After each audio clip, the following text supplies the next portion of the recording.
Called her mom, I think 5 times.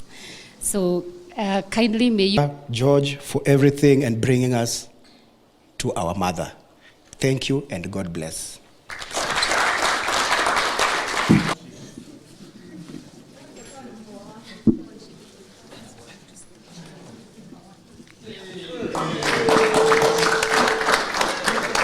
Congratulate you for qualifying for the 2024 Olympics in Paris.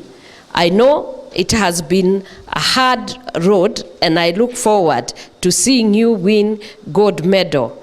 I will be your #1 cheer leader.